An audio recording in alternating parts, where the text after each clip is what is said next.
Starting. Okay. All right. It's alive now. All right. All right. Welcome everybody. This is oh my gosh, I can't even start this thing. Welcome Hmm? everyone. This is Matthew George along with my friend John Lakanji.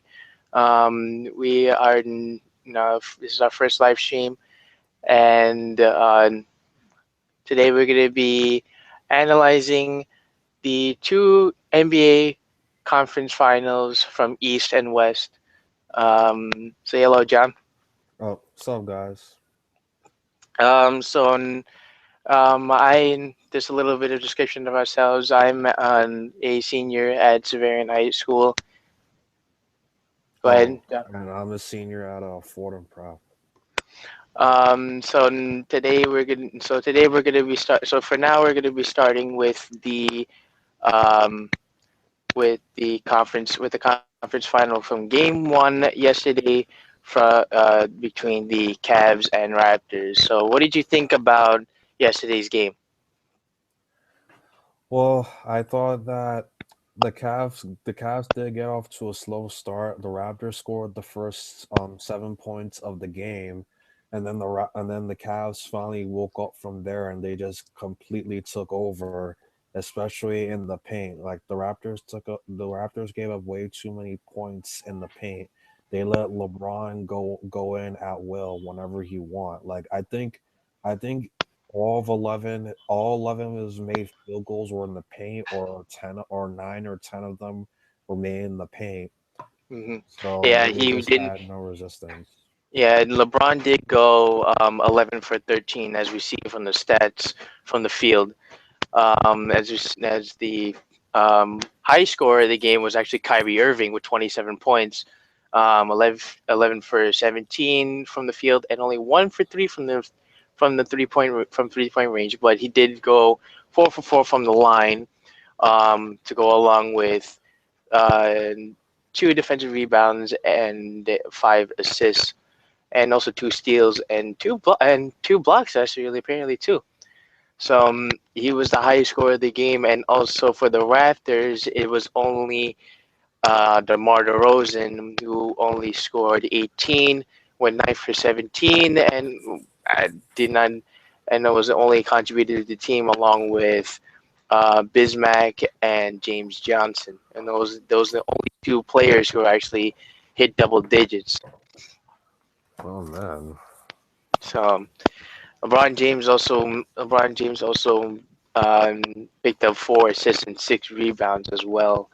Long ago with 2 steals and a block. He had 24 points that game. So what do you think?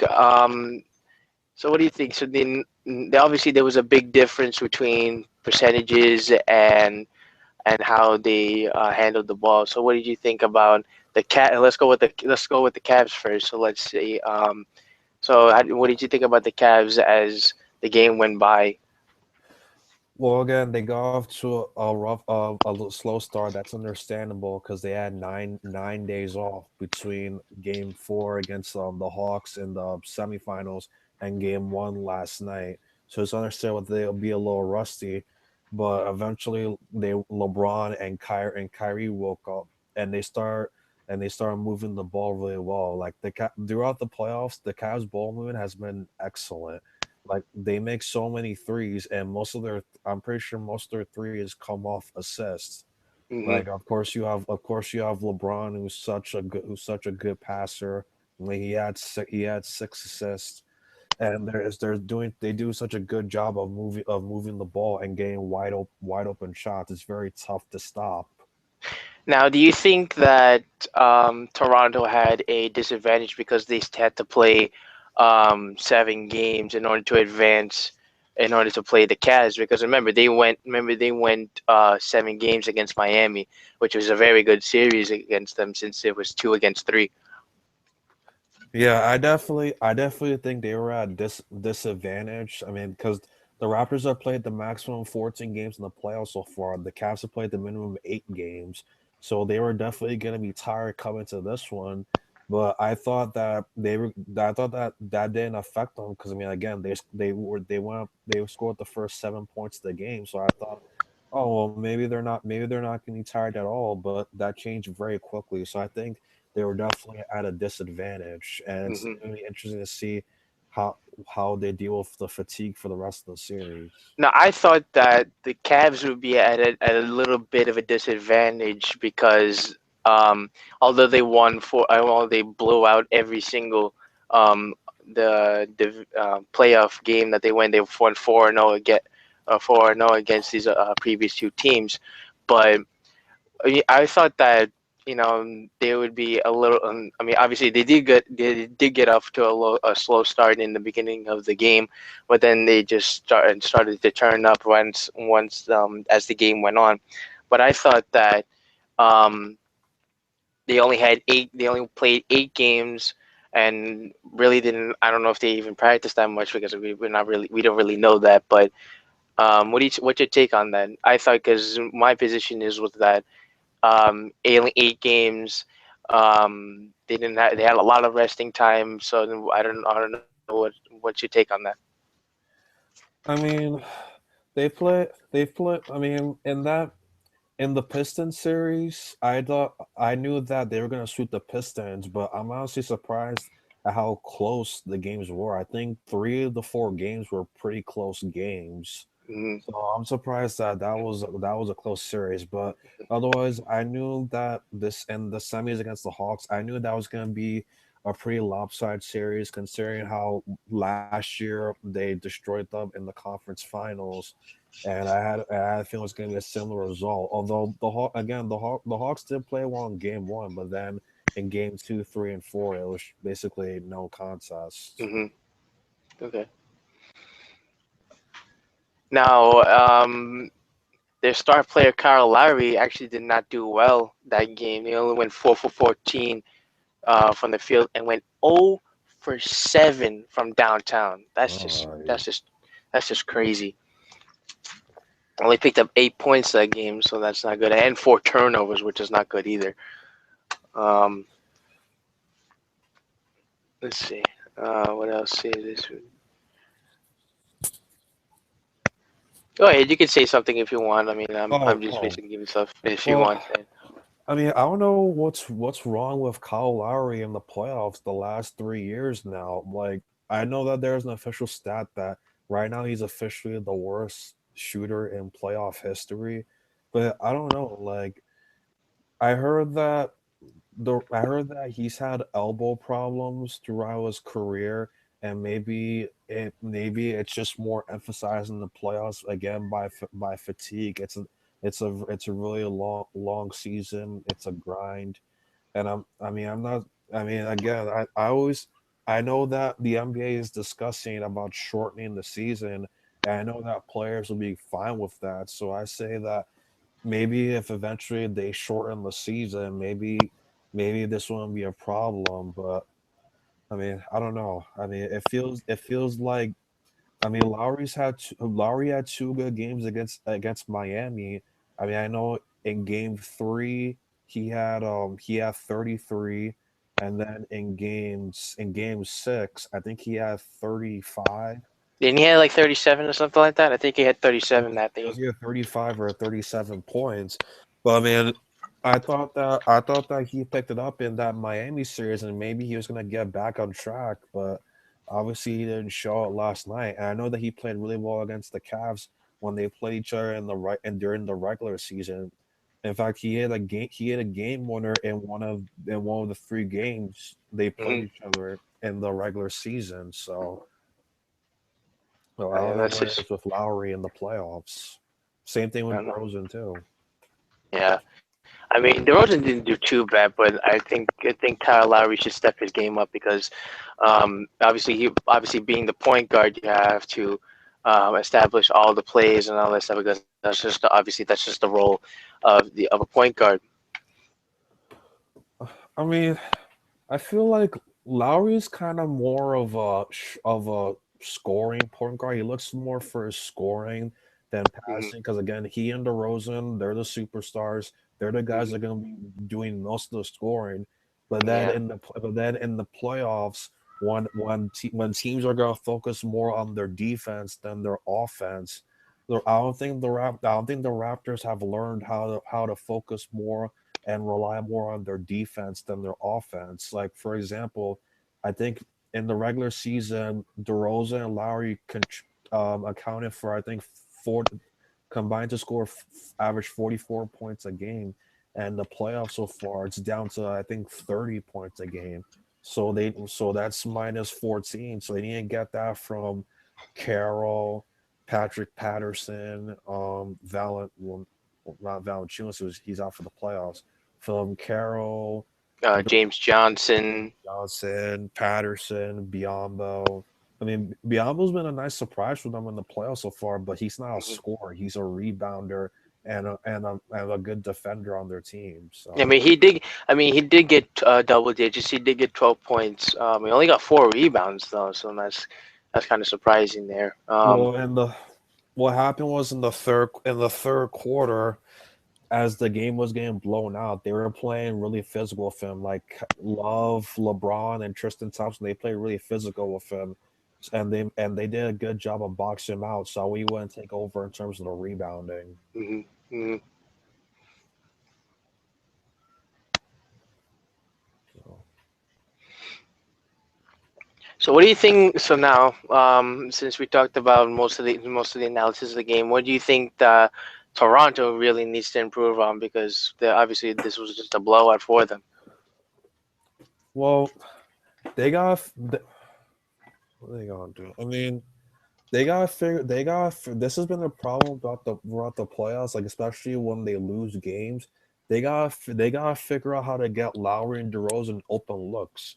Because there have been times in the playoffs where I think DeRozan feels like he has to do everything by himself. Like I remember, I think in Game 7 against Indiana, DeRozan was 10 for 30 from the field. He took 30 shots and he made 10 of them. So I feel like they weren't either they weren't getting him open looks, or he just feels like he just when they're losing, he just has to do everything by himself.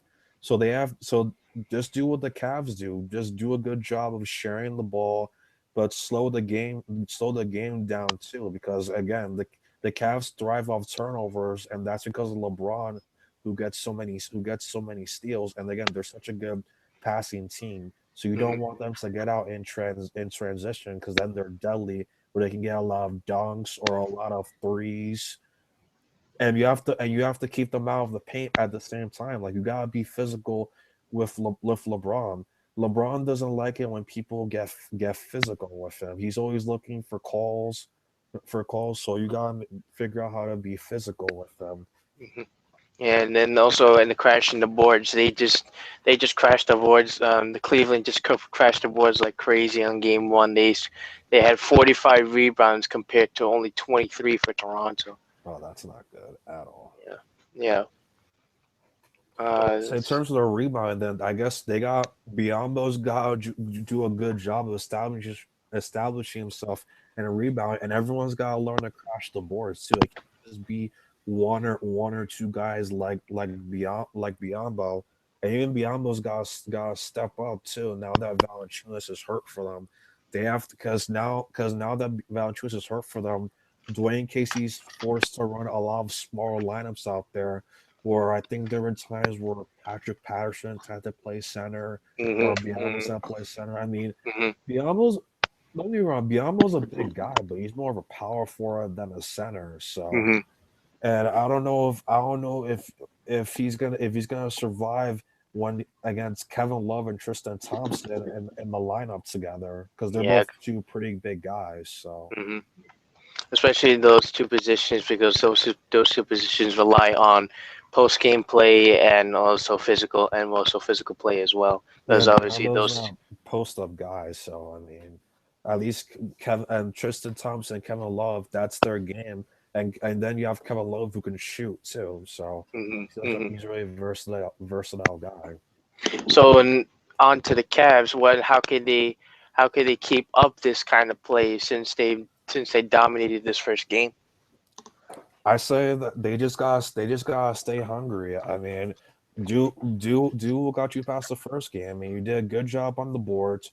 You did a good job passing the ball. You got physical with them. You got to take DeRozan and Lowry out of the game. They executed their game plan perfectly. So I say it's like the saying, don't fix what isn't broken. So they just Hmm. gotta do the same thing. Hmm. Yeah, I would agree with that, and also for I mean for shooting percentages, I mean this is just off the charts with Cleveland. I mean Cleveland just went all out, shooting 55, and this is stats from here, 55.4% from the field and 35% from the 3-point range. That's just crazy. And then 78.7% from the line, compared to Toronto, only 42% from the field and 20% from 3-point range. Ay ay ay.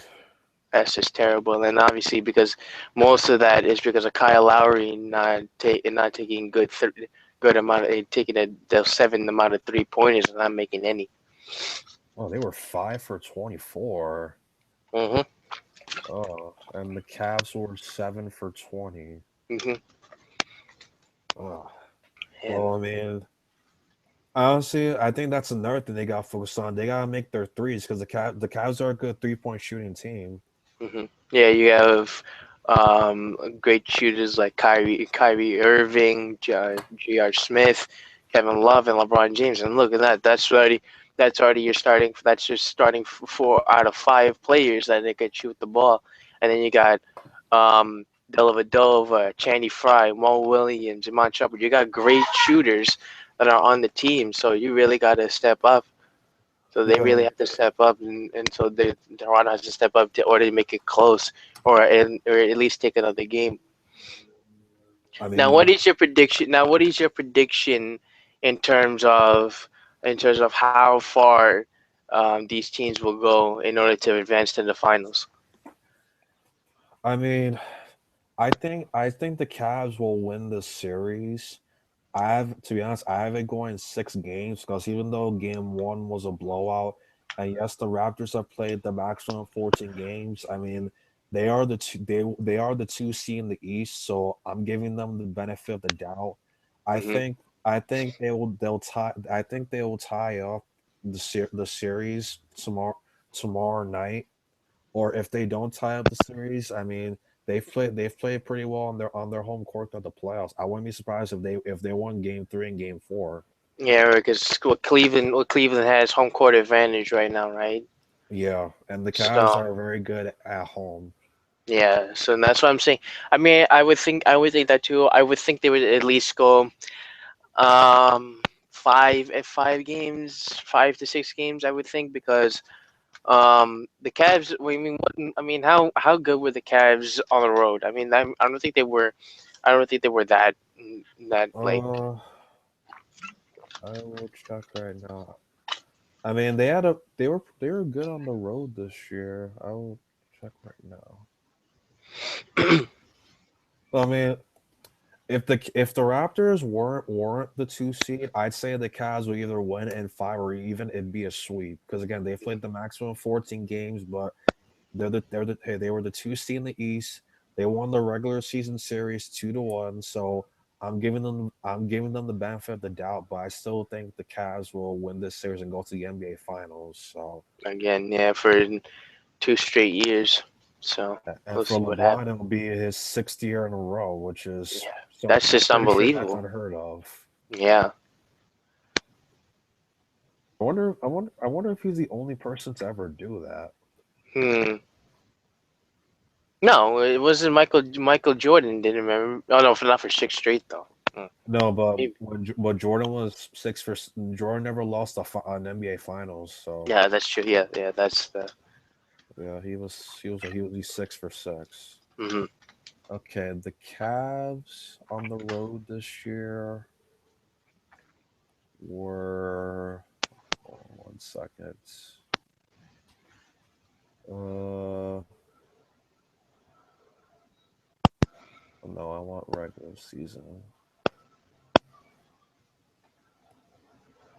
Mo to the P. Hold on 1 second.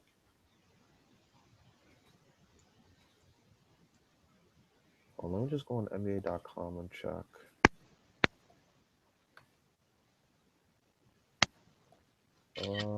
Oh Jesus. Sorry, everybody. I was just Snapchatting there. Uh, sorry, okay, I almost got it. Almost got it.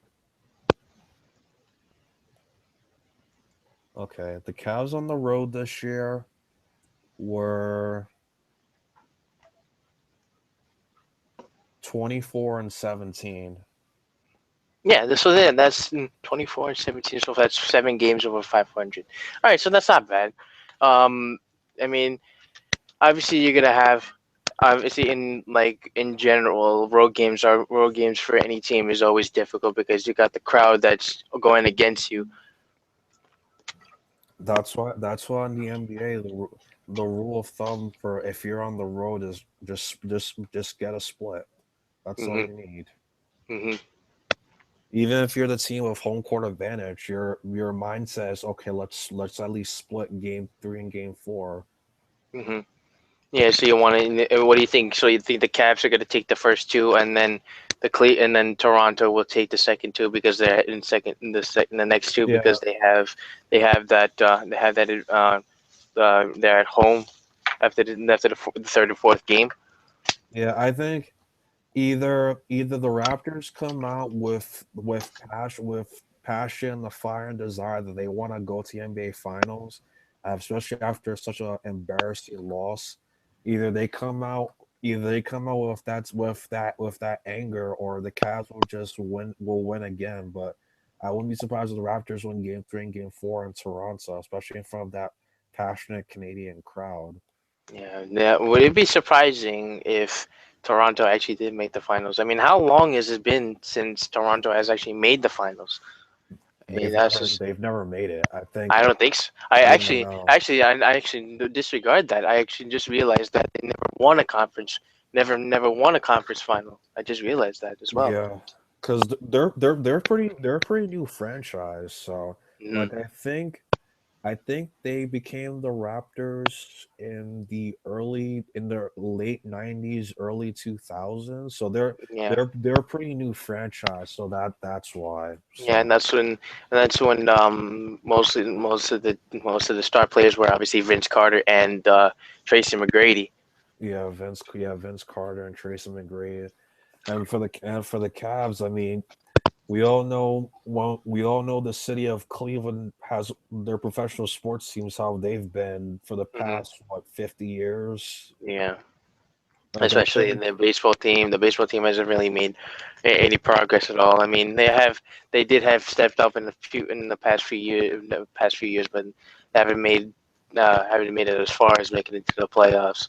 yeah, I mean their sports teams. I mean, but before LeBron and Kyrie came, I mean the Cavs were basically the laughing stock of the NBA.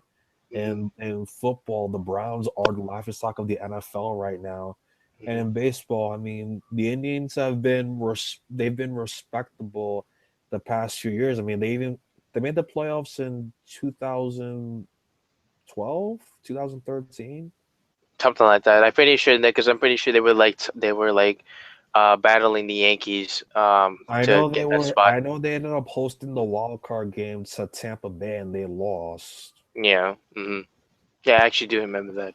Yeah, So. it was either 2012 or 2013. I don't remember the specific year, but otherwise, I mean, the past 2 years they've been okay. I mean, this year they're off to a decent start. So I mean, especially these past 2 games against Cincinnati, they've two straight convincing wins. So All right. All right, so that'll be it for the Eastern Conference. Let's move to the Western Conference. Golden State versus OKC. Now, obviously, there was a lot of shock with this game because obviously Golden State being the higher seed, being um, uh, getting the record for the most wins in a single season, passing um, the the Chicago Bulls record. yep, So let's go to the stats and see how everyone did. All right. So Kevin Durant had 26 with with 3 assists and 10 rebounds. So he had a double double. Go along with 3 steals and a block as well. Um, let's see. Russell Westbrook picked up 27, and he was their high. That was the Thunder's high score. Picked up 27 points, 12 assists, and go along with 6 rebounds and 7 steals. That's a lot. That's a lot of steals for him.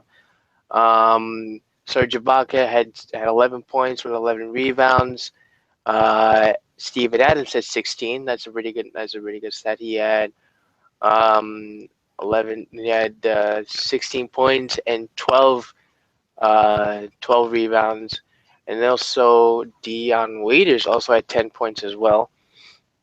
Uh, for the Golden State Warriors, Draymond Green, they hit 23 points, go along with 4 assists and 5 rebounds, 1 steal and 2 blocks. Harrison Barnes had 12 points, to go along with 2 assists and 5 rebounds. Steph Curry had 26 with 10 rebounds and 7 assists. He did have 7 turnovers, which is not good. Klay Thompson went 20 at 25, 4 assists and 9 rebounds. Andrew Bogut did not um, contribute to the game apparently. I wonder what happened to that. I wonder what happened in that game. Do you know what happened? I actually did not watch the game, so I just don't know. Well, I mean, Bogut. They don't use Bogut that they even though Bogut starts, I mean, they don't use him to close out games. They use their def lineup, which is Curry, Thompson, Iguodala, Barnes, and Draymond Green at the center. Because the Warriors, Steve Kerr likes to go small, likes to play small, and most of the time it works because Green is such a versatile player, and most centers aren't able to guard him late in games Hmm. because he's such a versatile player with his scoring and his passing and just his all around game. Hmm. So All right, so let's see here. So what did you think about? So what did you think about yesterday? Yes, about that game. well, I think that Oklahoma State, they just took Golden State out of their game. Like I think Curry only had 3 points in the second half because Westbrook and Andre Robinson did a good job of defending him and running him off the 3 point line, and they forced him to pass the ball. And Westbrook just went off. He only had 3 points in the first half. Then he had that big 19-point third quarter, and he Mm, ended up with 27 points for the game. He did such a good job of defending Curry, especially in the second half.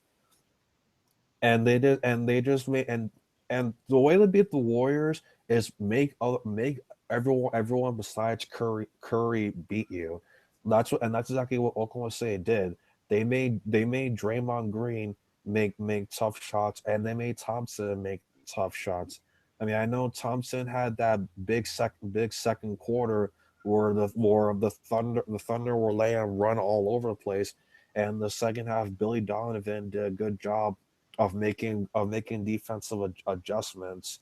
mhm. And the Warriors definitely didn't work this game because the Thunder were able to go big with Steven Adams and the NS Cantor at the power forward and center position, which is why they were able to out rebound the Warriors. Now, So how big of an importance is their big as OKC's big man, especially obviously mentioning Steven Adams, Serge Ibaka, and Enes Kanter. it's very important because again the Thunder are such a good rebounding team because of those three guys, Ibaka, Cantor, and Adams. And not only that, but you have Ibaka and Cantor, who are really good scoring threats. Especially Ibaka. Ibaka's improved his perimeter shooting a lot, especially from three. And Cantor's a good versatile big man. He can score from anywhere he wants. He can shoot from the perimeter. He's a good low block scorer. So and there on top of that, you have Adams. Adams is a really good rebounder, especially in the playoffs, especially in that semifinals against the Spurs. He was a big part of of that big upset over the Spurs because Adams had some really good rebounding games. Hmm. Hmm. Yeah. So what do you so now think about that. Now, what do you think Golden State has to improve on? Even though this was a close game, it was only six. It was only a 6 point in differentiation, but obviously being a higher seed, you expect them to do more than what happened in game one.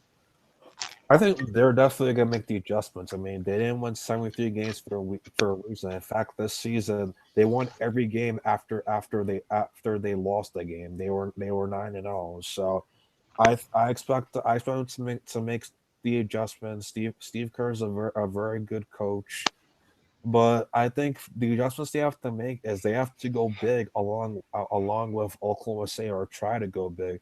Like again, what I was saying with Bogut, even though Bogut starts, they don't use him down the stretch in close games because Bogut's not a lockdown defensive center. Bogut's more known for his passing. So I Mhm. think that one adjustment they should at least try is to play Bogut or play Festus Ezeli down the stretch in the game. I mean, Ezeli's a decent center. I mean, he's a good backup, but I mean, I say go big with big. Mhm. Have Ezeli and Bogut go against Cantor and Adams and see how that works out. Mhm. Yeah, Right? because I was going to say that because obviously he didn't contribute at all, but he did pick up three assists and three rebounds, which is but still, you want to get a decent amount of efficiency from your big man, especially Andrew Bogut being their starting center. Yeah. Now, what do you think OKC has to work on now, even though they did win this first game and their star players stepped up and even their big man actually stepped up as well?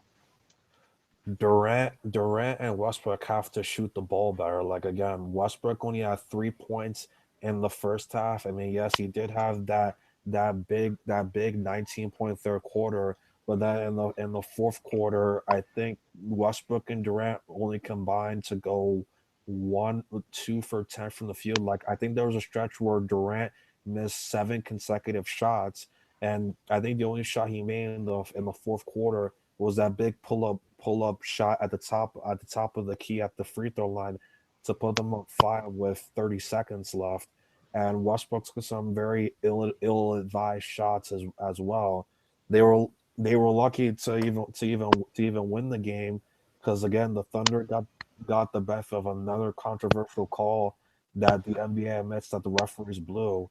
So what happened was I don't know if you saw the highlight, but the Thunder were up by three I think 10 seconds left, and Westbrook dribbled the ball off the court, and he wanted to call a timeout, but he dragged his pivot foot, and it should have been called a travel, but the Mhm. referees missed it, and they awarded him the timeout, and it was Yeah. right in front of Steve Kerr, and Steve Kerr called a travel, but they didn't call it. Yeah, what So do you think? I that's thought that I actually did see that. So, what did you think? Did you think that was a travel, or you think it that was was official? It was definitely. I'm thinking it was definitely a travel because even though he wanted to call timeout and it was granted, I thought that the travel was more for key was key for was key in that play. when I first saw it like happen, I thought that it wasn't travel because what happened was I thought that Westbrook planted down his left foot, and I thought his right foot wasn't his pivot foot, so he was okay. But then when you look at the replay, his left foot was actually his pivot foot, and he dragged it. So, otherwise, I thought it wasn't travel. But when I looked at the replay, I saw it was definitely a travel.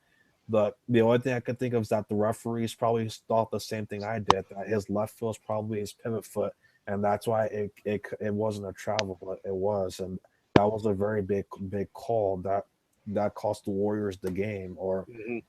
or it probably was, but I mean, otherwise, I mean, the Thunder defense. Yeah. So, what did you think? That's a definite. So you agree that's a definite game changer. That, yeah, especially that call, right? Yeah, definitely. That's the second time the Thunder have gotten the benefit of a controversial call. Like, yeah, especially since we all know what happened in game 2 against the Spurs. That was there were what, five blown calls in the final 13 seconds. Yep, That I was remember definitely a that. game changer as well. Hmm. All right, let's see what else can we do here. So what about the shooting for Golden State? Because obviously you want to get as much as possible from your star players of Steph Curry and Klay Thompson, since they're the shooters of the team. Well, they got to do they got get Curry and Thompson better looks, as again in the second half Billy Donovan made adjustments by having the Thunder go big with their big front court with Ibaka, Adams, and Cantor. So I think that it was hard for Curry and Thompson to run off screens. So they just gotta do a better job of finding Curry and better looks. Or even if that doesn't work, I know Curry's gotta do a better job of getting himself open. Like there have been times throughout the playoffs, or this has been one of the many flaws of Curry, is that Curry doesn't really do a good job of finding ways to get himself open, especially against really good defensive teams.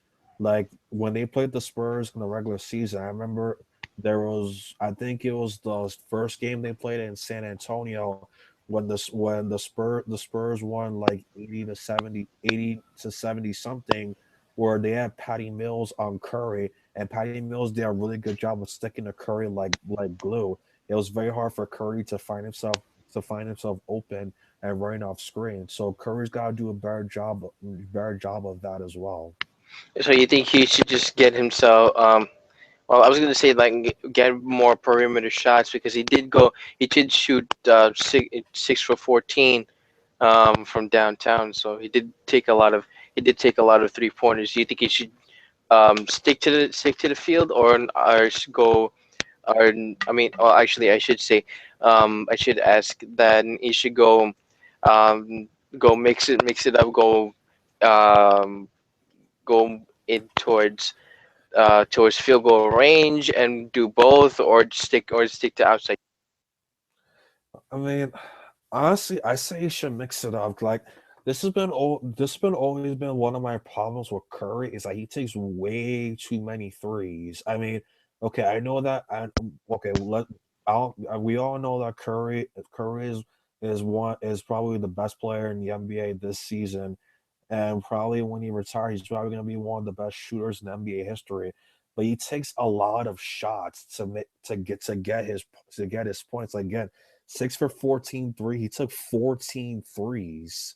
Like, I don't know. I mean, I'm not really comfortable with him taking 14 threes, but hey, he won the MVP this year for a second straight year. So I mean, if he thinks taking double digit threes in a game works for him, I mean, I say go for it. But honestly, I'm interested to know how many games this year where he took double digit threes. I imagine it's a lot because there he sometimes he can be a streaky shooter as well. Like there are games where he'll go 5 for 10, and then there'll be games where he'll go like 1 for 11 or 1 for 12 from three.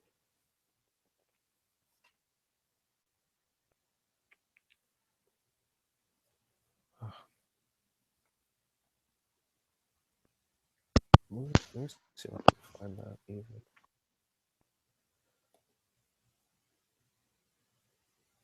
See the stuff. Let me look at Curry stats.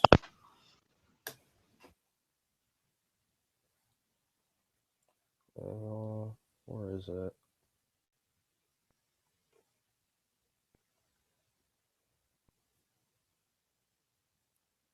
Uh, okay, all right. Steph Curry. All right, let's see how many games he had this year with double digit threes.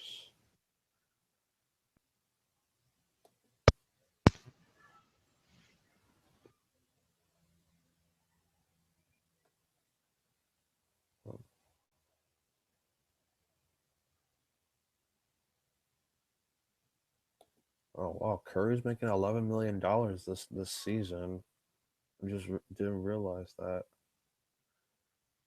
Where is he?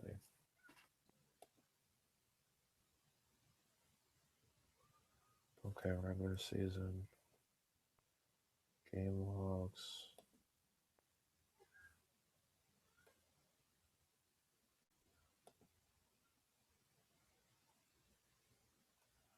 Okay. Shit. I'll look at that in a second.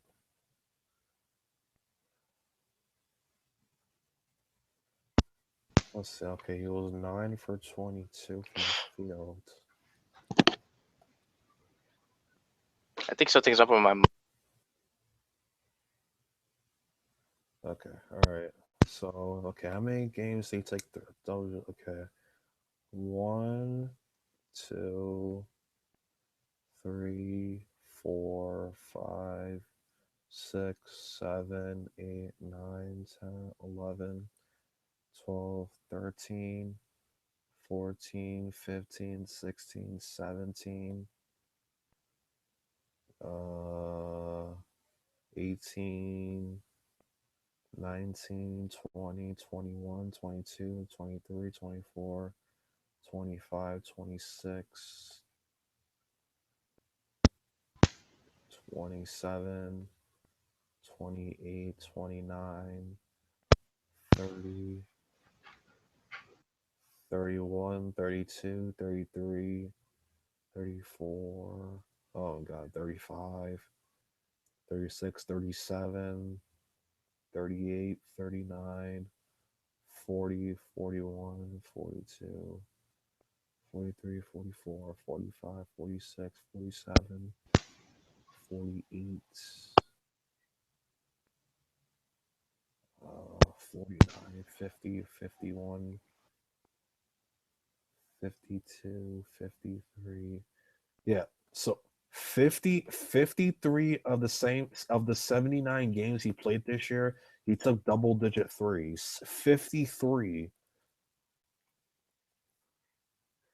That's in my opinion, that's way too much. 53 games. I mean, if it works for him, I mean, he broke his own record for 3 pointers made in a season with 402. So I think last year he made 286. So whatever works for him. So also another thing I forgot to mention about Oklahoma City about what adjustments they have to make. Durant has to do. I think Durant should do a better job of trying to get into the paint. Because when I said that there was a stretch in the fourth quarter where Durant missed 7 shots in a row. I'm pretty sure all 7 or at least 6 or 7 shots were jump shots. So he has to do a better job of getting himself open still.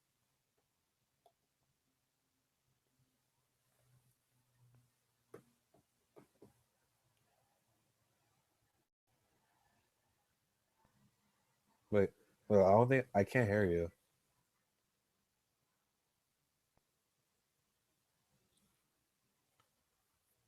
Yeah. Wait, hold on.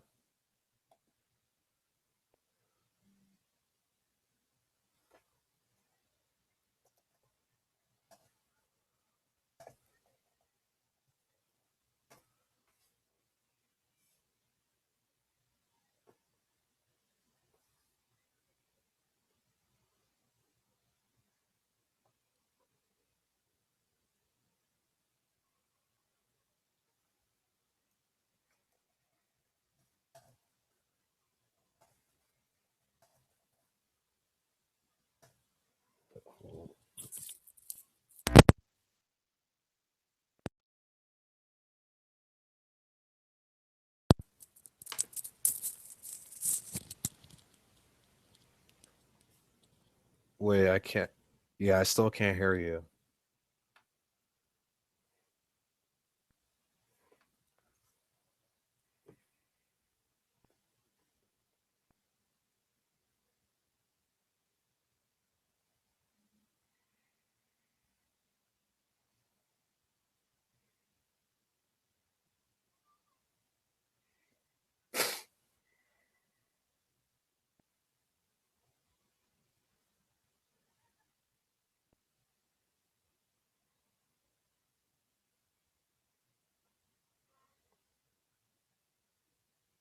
Oh, all right.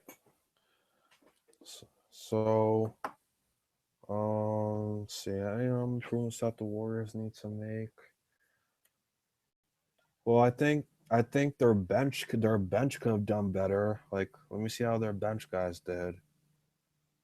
Yeah, no one on their bench scored double digit points. Like their highest score off the bench was Iguodala with 6 points. So I think yeah, they need to get more production out of their bench too. Like Iguodala scored 6 points.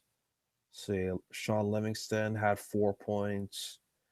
Azili had 3 points. Barbosa only had a field goal for 2 points. And Maurice Spates, who's usually a spark plug, he only made a free throw, and their plus minus isn't that good either. Iguodala was only +1. Azili was -2. Livingston was -8. Barbosa was +1, and Spates was -9. So yeah, that too. Let's see. Yeah, Bogut. Let's see. Bogut only played 17 minutes. Oh, I didn't realize this. Oh, Verja. I think another reason for them to go big. I mean, Verja got DMP coach's decision, so I think that I say try and give Verja some playing time as well. Um, see. See. Curry was 9 for 22. Oh, he had 7 turnovers. So I mean, yeah, Curry's got. That's always been Curry's problem. One of Curry's flaws as well. I mean, he turns the ball over a lot too. I mean, that's what always been a problem for the Warriors, that they turn the ball over a lot. I mean, Steve Kerr's usually said that's usually because of boredom. Like they usually because they were in such a good team this year. That's usually cost them some game. That's almost cost them some games this year. So I think yeah, that's another improvement they should make.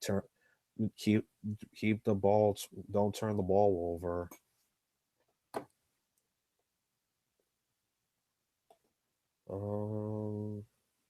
Let's see. Let's see. They have 43%. Let's see. They were okay. They took 33s. They only made 11 threes. They were 11 for 30 from the field. Oklahoma State was 8 for 17 from the field. So, let's see. Oh, and there's a huge free throws disparity as well. The Thunder attempted 32 free throws. The Warriors only attempted 17. So that could have been a huge part of the game as well. Free throws. I'll talk about how the series will go. Well, I think that I think that the Warriors will win in 7. These are two evenly matched teams. Like I think they play each other 4 times during the regular season. The Warriors won all 3 games, but 2 of the 3 games were very close and went down to the wire. Especially the past few years, they've been very close games between these two teams because they're evenly matched. So I think it'll be a grind. I think it will be a grind out series. But I could say the Warriors winning Game 7 because they're at home, where they have their home crowd in front of them.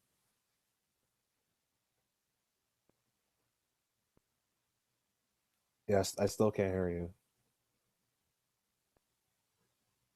Yeah, still can't hear you.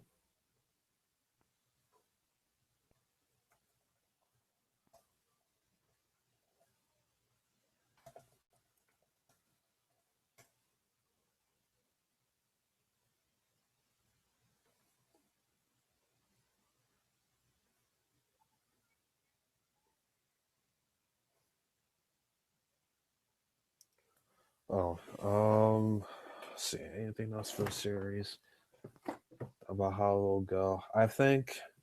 I think the Warriors. I think the Warriors will tie the game tonight. Will tie the series tonight.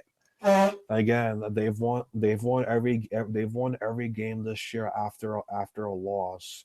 So I can definitely see them tying the series up, going back to OKC.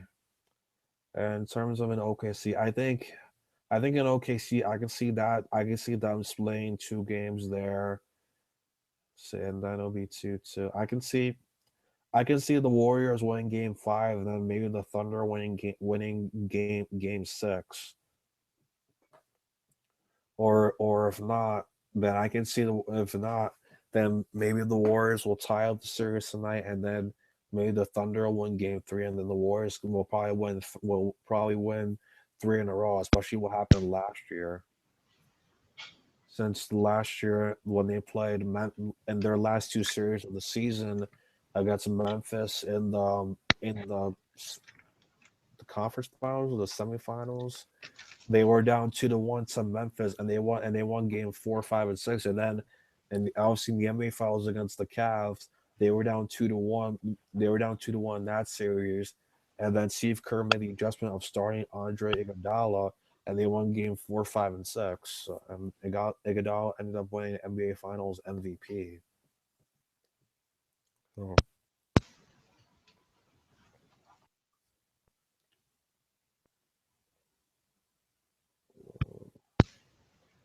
see any other things? Well,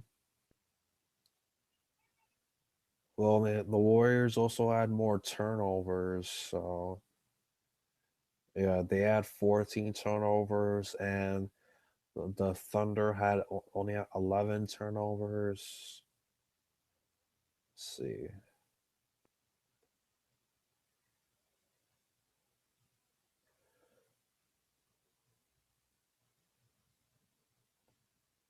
Uh, see, the Thunder had a lot of DMPs.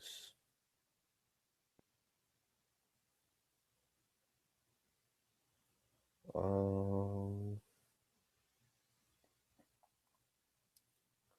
I think I think another adjustment they can make is to, I don't know, I guess try starting Iguodala again. Try starting Iguodala again as well. I mean, again, that worked well for them last year against the Cavs. Like I say, I think start. I think their starting lineup should probably be Curry, Thompson, Iguodala, Green, and Bogut. I say they can try that out.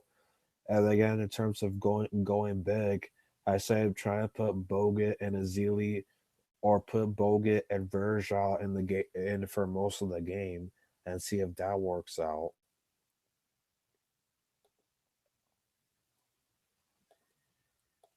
No, it's still not working.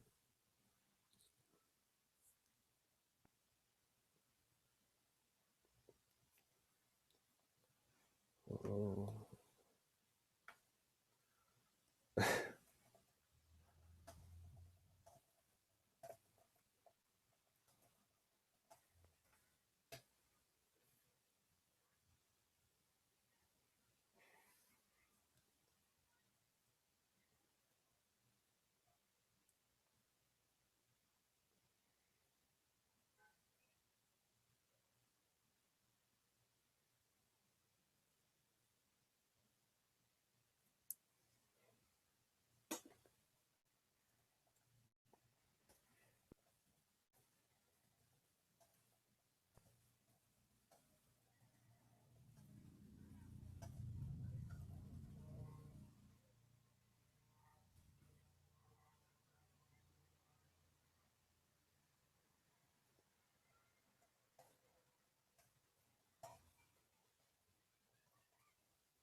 Okay, all right, guys. So due to some technical difficulties, we're just gonna end it for today for now. So otherwise, I think for my in terms of my predictions, I think the Warriors will tie up the series tonight in Game 2, and I think the Raptors will tie up the series tomorrow just because of how embarrassing game 1 was. So and we'll try again on Friday, since the game after and try and cover Game 2 of both series again. So thank you guys for watching.